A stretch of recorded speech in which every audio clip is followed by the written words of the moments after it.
Water. Water is essential to everyday life for drinking, cooking, bathing, cleaning, and landscaping. In a day, Europeans use about 50 gallons of water. Americans use 100 gallons. 400 billion gallons are used in the U.S. Those living in sub-Saharan Africa use 2 to 5 gallons. 36 million gallons are leaked in the New York City water supply system. 200 gallons can be wasted by a running toilet. A bath uses up to 70 gallons.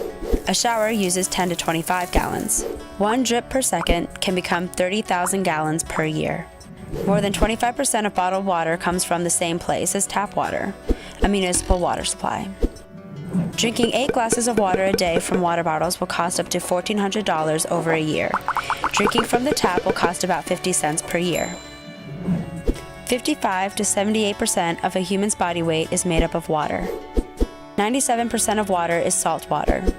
3% is fresh water, 0.3% of which is found at the Earth's surface. 68.7% of Earth's fresh water is unusable because it is in glaciers. More water is found in the atmosphere than all the rivers of the planet combined. Water is the only compound on Earth that naturally exists in solid, liquid, and gas forms. Water can dissolve more substances than any other liquid. It takes 10 gallons to make a single slice of bread, 713 gallons to produce a cotton t-shirt, 1,000 gallons to make 1 gallon of milk, 634 gallons to produce 1 burger. Narrated by Erica Laba, animated by Anjay Preston.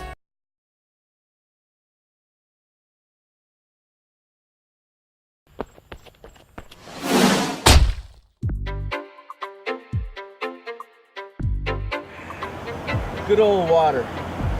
Dihydrogen monoxide, the molecules in this bottle, make life on Earth possible. All right, so fresh water here on Earth moves through a giant cycle, right? Well, this week as we raft and kayak down this river, we're gonna take a tour of the water cycle. The water cycle. It's an endless process that cycles water from the air to the ground and back again. And as an onlooker, moving water is seen precipitating, condensing, evaporating, and transpiring.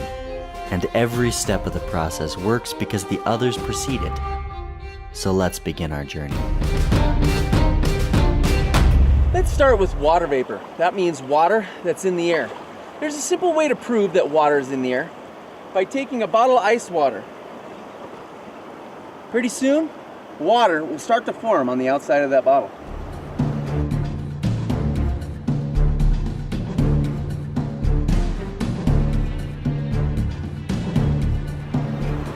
See that water there? That's from the air. In addition to condensing on a cold glass, water vapor can also condense to form clouds, like the ones we can film through time lapses.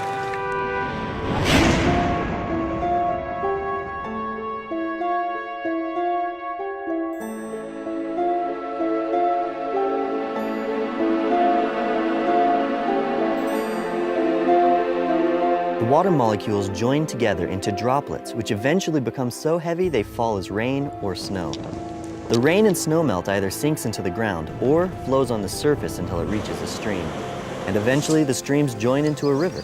The rain and snow melt collects in lakes and ponds and flows through coastal estuaries into the ocean. But water also infiltrates the ground, where it's called groundwater. It flows as underground streams and underground lakes called aquifers. At this stage, it's called groundwater. Sometimes the underground rivers can be seen in caves that we can dive in, or come to the surface as springs, providing clear water for aquatic wildlife. Now let's get back to this river we're on, where we've got to face the torrent of liquid water that flows through these canyons.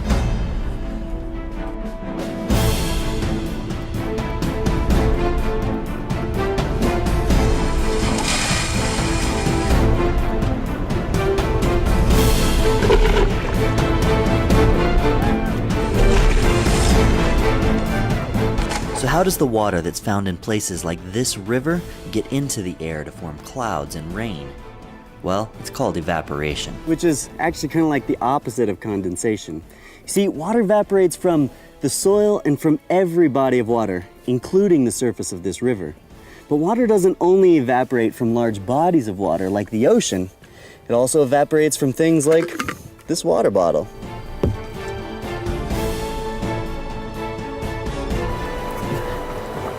Okay, so one thing we know is that about 90% of atmospheric moisture comes from evaporation. So what about the other 10%? Well, it comes from plants, like that big tree over there. You see, plants are responsible for about 10% of the water in the atmosphere through a process called transpiration. And plants release water and oxygen as waste products through pores in their leaves and stems, called stomata. You might not think that each plant can lose that much water. Well, on a hot, dry day, a full-grown tree can lose over 400 liters of water a day. As water vapor builds, it starts to form clouds again, and the water goes through another cycle. And this happens over and over again. So here's a quick review. As water in the atmosphere condenses, it forms clouds, usually resulting in some form of precipitation, like rain. This rain creates runoff, which flows along the ground or sinks into the ground, creating groundwater. Water gets back into the atmosphere through evaporation of liquid water or the transpiration of plants. This starts the process all over again in an endless cycle.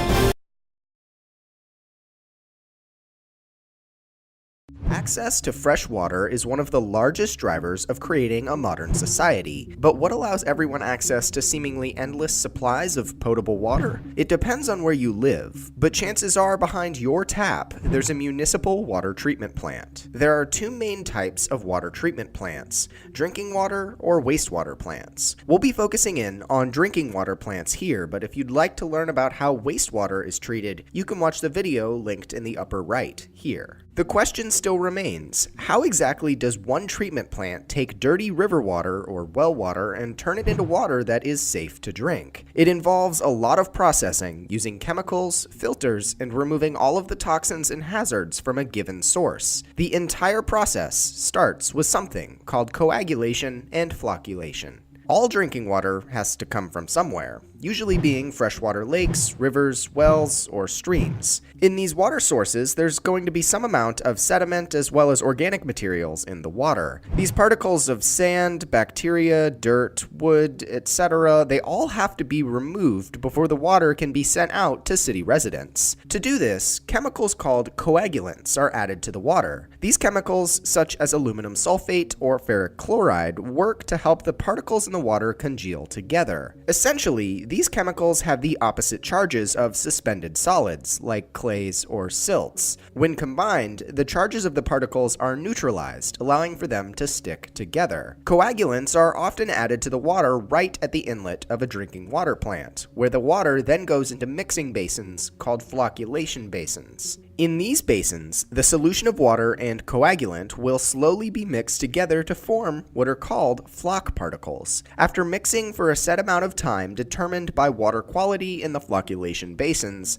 the water is moved to sedimentation basins. It's in these holding tanks where the water sits for the floc particles to begin settling out at a faster and faster rate, which is the intended goal of this process. By simply adding and mixing these chemicals into the water and letting that water sit, a large portion of the sediment will settle out to the bottom as sludge, which can be taken away to a landfill or holding facility. The floc particles are ultimately removed from the bottom of basins, and the clean water, being the cleanest at the top due to the settling particles, flows over weirs to the next stage in the process. In some plants, engineers actually use dissolved air flotation tanks in place of sedimentation basins. In these cases, air is pumped into the bottom of the tanks, creating a cascade of tiny bubbles. As these bubbles float to the surface, they take floc particles with them, forming a film of floc on the surface of the tanks. Then, a sweeper arm pushes the floc into a collection basin where it's taken to a handling facility. In dissolved air flotation tanks, the clean water is taken from the bottom, where the least amount of floc is. When it comes to designing wastewater treatment plants, engineers will vary techniques based on the water source and how they want their final water to taste, feel, or otherwise be treated. The only regulation is the quality of water being pumped to the city, and in most cases, it doesn't matter how plants get the water to that point, which allows civil engineers a lot of creative freedom in the process. After the majority of solids are removed from the water during coagulation and flocculation, followed by sedimentation, the water flows over weirs to the next step, filtration. The water at this point will start looking clear, but there will still be bacteria and very small suspended solids in the mix. The filtration process will seek to remove the remainder of the suspended solids and bacteria to further bring the water up to snuff. Nearly every potable water treatment plant will use a sand filter for this process. Even in plants where engineers may not think it's needed, often sand filters will be added simply for extra measures to ensure clean water at the end. Sand filters are exactly what they sound like, a basin of fine to coarse sand that filters water. It would theoretically be possible to treat drinking water with only sand filters, but that would result in frequently clogged sand filters, resulting in lower efficiency and more cleaning time. These sand filters can be set up in essentially two different ways. Either the water flows from the bottom and exits the top, or the water flows from the top and exits the bottom. Each layout presents its own set of unique problems, but the most common technique is actually for the water to flow from the bottom to the top. Sand filters aren't highly technical. Water just passes through them and particles get caught as they run out of space to flow through. However, while not highly technical, sand filters are highly efficient. Water flowing out of sand filters will need to have a clarity of around less than 0.3 nephelometric turbidity units, or NTU. Try saying that 3 times fast. Or whatever local code is used for water clarity. This measurement is essentially just a way to determine the number of particles still remaining in the water, or turbidity. Many treatment plants will also pass water through activated carbon basins, which you can essentially think of as giant Brita filter tanks. Activated carbon particles have hundreds of tiny pores on them that help remove the tiniest of sediment and bacteria. This process isn't wholly necessary, but it helps improve taste and odor, often a desired trait for city residents. At this point, the water should be mostly crystal clear, but there still remains some residual bacteria. That leads us to the next step, disinfection. There are 3 main ways of disinfection in the water treatment process, which can be used individually or in combination with one another, depending upon design. First, chlorine or chloramine treatment, there's ozone treatment, and finally, ultraviolet radiation treatment. In the US, the main method of disinfection is by adding chloramines, or chlorine-based compounds. These compounds, such as chlorine dioxide or monochloramine, work to kill microorganisms. One downside to this process, though, is that these chemicals can react with other organic material in the water to create disinfection byproducts. These disinfection byproducts are harmful to human health and have to be prevented or mitigated. This extraneous reaction with other organic material is also why chlorine disinfection must come at the end of the treatment process. If added at the beginning, an abundance of disinfection byproducts would be created, causing a plethora of issues for the engineers and plant operators. Even with all of this, chlorine is used mainly because of how it kills pathogens. It not only kills any pathogens in the water at the plant, but residual chlorine levels also remain in the tap water, killing any contaminants that might get introduced after leaving the plant. Most cities or states will have maximum or minimum chlorine levels in the treated water in order to keep both the water treated and city residents safe. The other most common method of treatment is ultraviolet radiation. In this process, UV light is shined through the water, which scrambles any bacteria's DNA. This doesn't kill the bacteria, but it makes it impossible for them to reproduce, thus making them harmless. The main downside to this disinfection process is that it isn't residual like the chlorine, meaning that any bacteria introduced to the water after this process can't be treated. Finally, we're left with ozone treatment. This process involves adding ozone, O3, to the water. Called ozonation, the ozone kills the bacteria in the water as well as improving the taste and odor. In most cases, this treatment process also requires that a chemical be used to remove any ozone at the end, such as sodium bisulfate, as not to cause any harmful effects to the city's population or anyone who might drink the water. After the water is treated, in any one of these 3 disinfection processes, it's ready to be be pumped into a city's pipe network for delivery to your tap. The water flowing out of a plant is tested for various levels of chemicals, particles, and other qualities all outlined in a plant's permit. This permit, set by the governing agency, regulates water quality and holds the treatment plant accountable in the treatment process. At this point, all the water is fit for human consumption per the permit, and the treatment plant is tasked with keeping it flowing through the pipes in your city. Constant pressures of 40 psi must be kept at the outlets of the water in the system so that in areas of high elevation in the pipe network, the water retains residual pressure. 1 foot in water elevation is directly correlated to an increase or decrease of 0.433 psi. So as water is pumped throughout the city, its pressure at any given point of differing elevation fluctuates. Positive pressure always has to be achieved as to not let any external water in the ground flow through pipe cracks or joints. This would contaminate the entire system and is one reason why you might experience a boil water notice. Essentially, that means engineers have reason to believe that somewhere in that city's pipe network dropped below the required psi and water or contaminants might have infiltrated the system. Massive pumps at the treatment plant supply pressure to the system through constant operation. Some of this pressure can be stored as elevation in water towers, which can give pumps a backup in emergencies or fire flows. In a lot of cases, water towers allow the pumps at the treatment plant to run at a constant rate, which increases efficiency and removes downtime problems. This combination of pumps and water towers allows your tap to remain flowing and otherwise allows you to live in the comfort of your own home. Civil engineers and treatment plant operators work around the clock to provide clean water through water treatment plants. At this point, we've taken a look at the most common potable water treatment techniques, but there are tens to hundreds of other deviations we haven't discussed. This draws back to one of the coolest things about water treatment plant design. You're able to use any number of creative solutions to clean the water, and as long as it comes out clean, you've done your job well. Don't forget about the thankless job of being a water treatment plant operator, though. These men and women work around the clock to keep treatment plants running 24/7 so you can always have fresh water. A lot of time, money, and effort goes into making sure that you can have that nice glass of water on demand.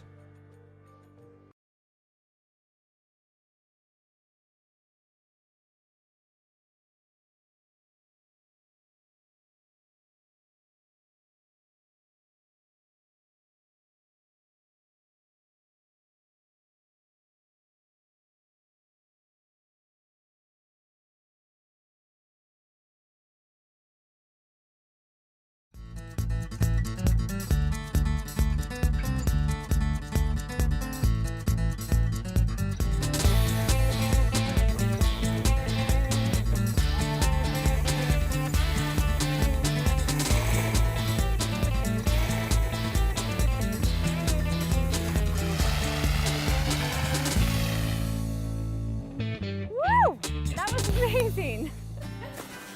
Hi everyone, I'm Misty Bialis, and today we're at the Hill Canyon Wastewater Treatment Plant here in Thousand Oaks, California. Brandon, what was it that I was just doing? Well, Misty, you were operating one of our water cannons here at Hill Canyon. It's something that we do every morning to wash down some of the settled out sludge in our flow equalization basin. Awesome. So what is an equalization basin? What does it do? So the plant operates best when there's constant water flow. We use our equalization basin during the day to store some of the primary treated wastewater, so that way during the night, when the flow is at its lowest, we can reintroduce the water back into the system. Wow, I mean, that's really smart. So I bet this place has a lot of cool and interesting things to learn about. It really does, and you're welcome to come take a look around. Okay, let's go take a look.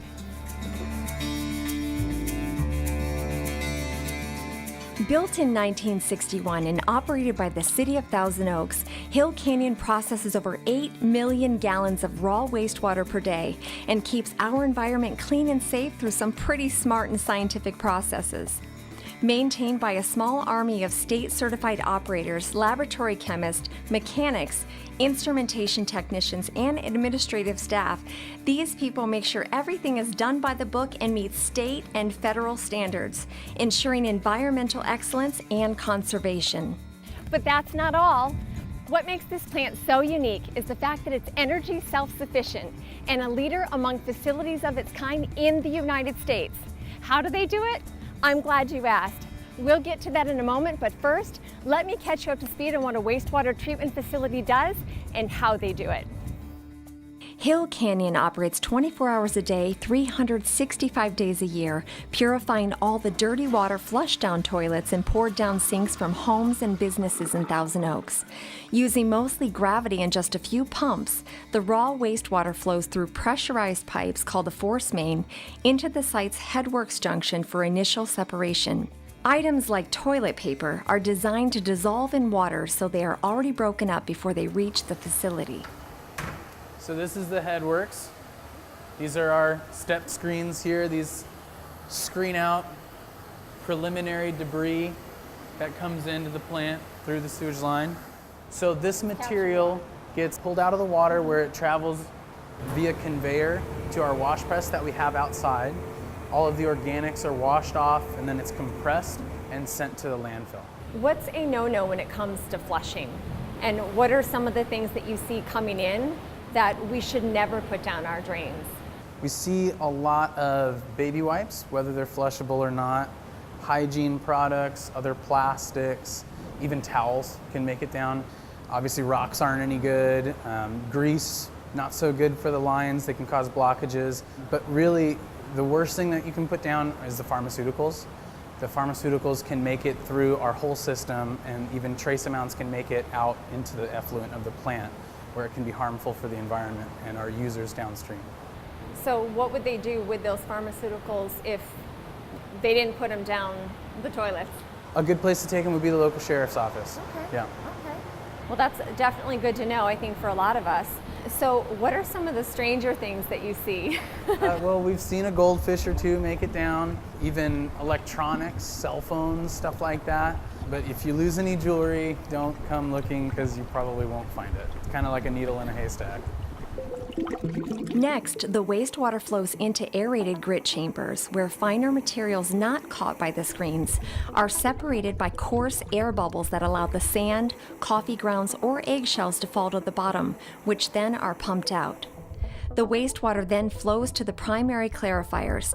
By reducing the speed of the flow, primary clarifiers separate heavy solids from light solids. Heavy solids sink and are pumped into digesters. Lighter solids flow into the bioreactors, also called secondary treatment. After the primary clarifiers and after a small amount of water has been shaved off to be stored for later, wastewater then flows into the secondary treatment, which is called the biological treatment. This is what occurs in the bioreactors, or the aeration basins. Billions of microbiological living organisms, that's little bugs, live in the bioreactors, which holds 1.25 million gallons of wastewater. Air is then injected into the bioreactors, allowing the organisms to breathe. This creates the perfect environment for the little bugs to eat the solids, convert the solids from ammonia to nitrates and nitrogen gas. This is very important since ammonia and nitrates are very toxic to our environment in high quantities. From the bioreactors, the water flow reaches the secondary clarifiers, where the sludge settles out one more time. Then the much cleaner looking water heads to the tertiary filtration. Basically, nature's natural water filtration process is recreated with layers of rock, sand, and anthracite. Anthracite has lots of little holes, cracks, and crevices that trap particles as the water passes through the filter, leaving it looking clear as water from your faucet. However, the water is still not fully treated at this point. The last step of the water treatment is disinfection and dechlorination. Disinfection is done by adding chlorine to the water and letting it sit, so it has enough time to kill any remaining bacteria. The chlorine is then removed by adding sodium bisulfite, a neutralizing agent. At this point, the water is safe to leave the facility via the Arroyo Conejo Creek, where it will be recycled, used for irrigation, and a small amount will flow to the ocean. So I can see that there's a lot of complexity to this process. So how is it all controlled? All of this is controlled by the operations staff. They're monitoring the equipment and the process throughout the course of the day. That's supported by the laboratory staff who take samples and give that information to the operations staff so that they can make decisions on what to change through the course of the day. So the maintenance staff performs repairs as needed and performs preventative maintenance procedures to ensure that all the equipment runs smoothly. This includes the automation of the facility, which plays a huge role in controlling the processes and actually running the facility. Well, can you tell us a little bit more about the automation? Sure. The backbone of the plant's automation system is the SCADA. SCADA stands for Supervisory Control and Data Acquisition System. Every aspect of the facility, you're able to view it via the SCADA system here and in other areas of the plant. This information is brought in from the field from programmable logic controllers. Each one of those controllers controls a different aspect of the process. The purpose for that is that the operators can let the automation run the plant because those controllers take in information from instrumentation, from valve positions, from flow meters that will determine chemical addition or how much air is being added to the bioreactors and whatnot, all automatically. Now, the operators can intervene at any time, and also if something is out of spec, if something is too high or something is too low, then the SCADA system will send out an alarm. That's a pretty amazing process with over 100 years of science and chemistry behind it. And with time comes innovation. In 2015, Hill Canyon announced its first time of being energy self-sufficient by utilizing the very materials that they use from the wastewater. Let's show you how. These are the digesters! During the treatment process, biosolids or sludge from the primary and secondary clarifiers are pumped into the digesters, which mix its contents day and night. Like a stomach, the digesters use heat, motion, and bacteria to break down the sludge and create biogas, a flammable fuel source. The biogas is scrubbed and injected into internal combustion engines, which power generators to produce electricity for the plant. Also, the heat generated is used to keep the digesters heated to 98 degrees and heat other sections of the facility.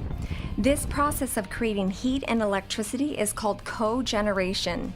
About half of the solids fed into the digesters are destroyed and turned into gas. The remaining digested sludge still needs to be dewatered. A chemical which separates liquid from the solids is added to the sludge as it's put through a screw press, squeezing the water out. The dried solids are then hauled away for beneficial reuse. So I hear these babies eat more than just sludge. Can you tell me a little bit more about that? Definitely.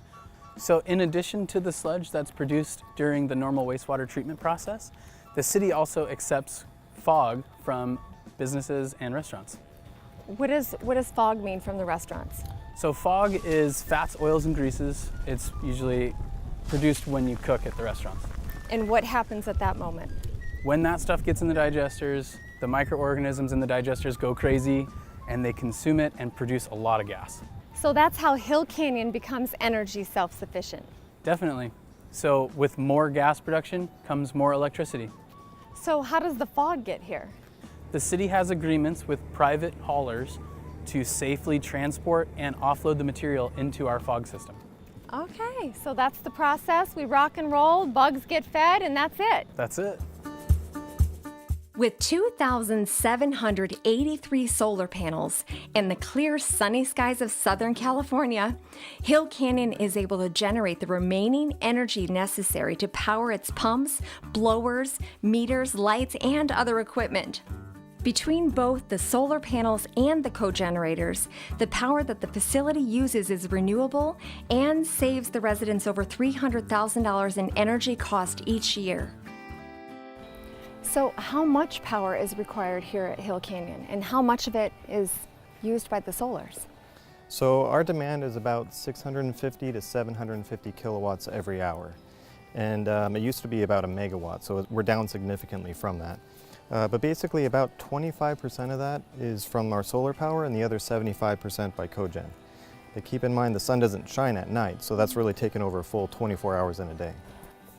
So how do you keep self-sufficient at night? Do you pull at all from your electrical service provider? Yes, we do, and that's where things get a little bit complicated. So during the daytime hours, between both our solar and our cogen, we're producing more energy than we need at the facility. And then at nighttime, on our cogen alone, we're not producing quite enough power. But through a process called net metering, we're essentially taking what we overproduce during the day and we're applying that to what we underproduced at night, which is what's making us self-sufficient with respect to renewables. So we do depend on our providers. We depend on our solar providers and our cogen providers as well, because those are set up through power purchase agreements. But you know, every day brings different challenges. Even here in sunny Southern California, the sun doesn't shine every day. And running equipment needs to be serviced and maintained, and so it needs to be taken offline, and it breaks down from time to time. So in reality, some days we're over 100% renewable, and other days we're under 100% renewable.